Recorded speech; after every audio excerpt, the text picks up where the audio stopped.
All right, so this is a quick video to show you how to get fire alarm data. So essentially, open Continuum, you have dashboards, monitors, subscriptions.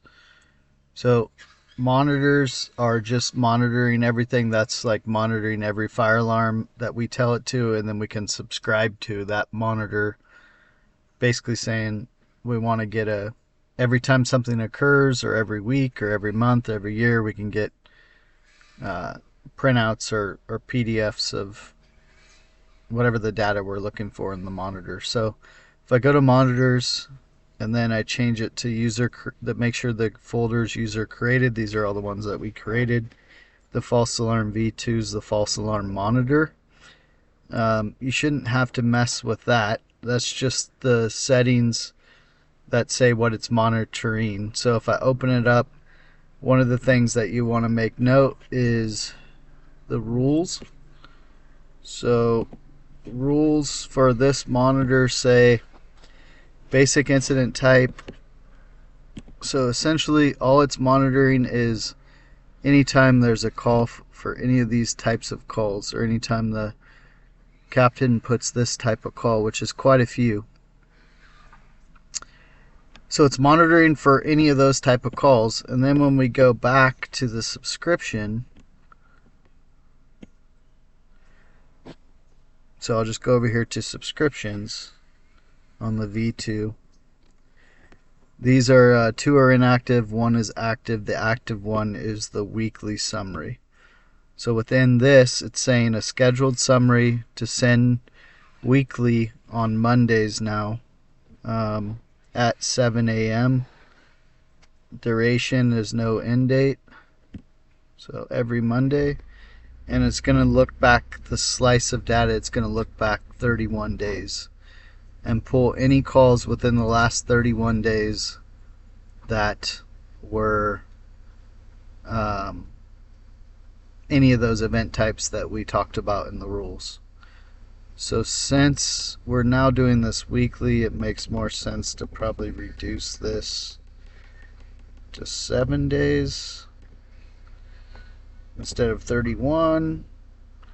And then I just make sure that the subscribers at the bottom are all of these people. So every week at 7, it should send an email of a printout of any type of call within the last 7 days that were amongst those rules. So I save that. So now let's say it doesn't send you the email and you just want it to send you. What I did this morning is it was Tuesday morning, so all I did was go in and just make sure everything was right. I actually clicked Tuesday since it's Tuesday morning this morning. I changed it to like 6:15, hit save, and then because it was like 6:10 when I did it, so I just did like in 5 minutes, and it sent the report. So if next Monday at 7 o'clock it doesn't send a report, then we'll need to check in with Image Trend to see why it's not auto sending, because when I changed it to Tuesday morning at 6:15 this morning, it came out right at 6:15. So we'll see what happens on Monday. It looks like it's all set up correctly. If you needed to manually look like for how many false alarm calls or something, it's kind of unfortunate because there's so many event types that it could be. You saw there's about 20, so you can take a picture of all those 20 if you want to remember what they are. And then what we do is we go to the dashboard and we find the fire dashboard. It's called Fireboard or something like that. We go to F, Fireboard board report. And then in our rules, which are the filter over here, all I would do is I would replicate those same rules. So I think it was, and I don't, that's why I'm saying like take a picture of it or write it down, because it otherwise you're going back and forth. It's called basic incident type code is under the column value.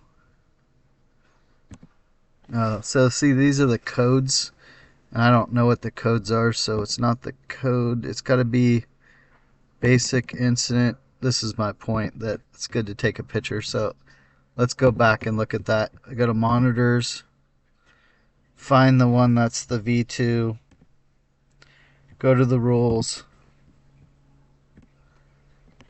and you just replicate this. Basic incident type, is in and all those rules. So if I took a picture of those or wrote them down, I go back to dashboards, back to the fired board report,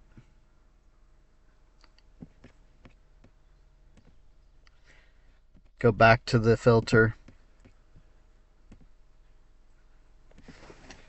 basic incident type. There it is. Column value. There. So then this is where, and I didn't take a picture of it, so I'm not going to fully replicate this, but this is where like you would find your all those event types that you want to be looking for.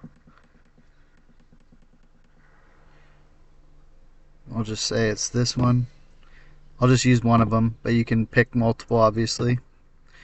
Okay, so now you're filtering out all your calls, those type of calls, and then you just say what your time frame is, and then hit, and you can see there's 2 calls in the last 7 days that use that event type false alarm. The downside is this gives you a bunch of data, but it doesn't just print out the actual calls like the report does. It doesn't give you the. So if I zoom in on the map, I can find those 2 calls, PTL 25881, PTL 887. Looks like there was 1 call, so there wasn't multiple. Anyways, that's how you can kind of find it on your own. And that's how to use the monitor, how to subscribe to the monitor, how to adjust the monitor, how to adjust the subscription. But right now it should be 7 days slice of data every Monday at 7 a.m. And if it doesn't work next Monday, then that's how you get the forced data, and we'll have to check to see why the auto email isn't working. Hope all that helps.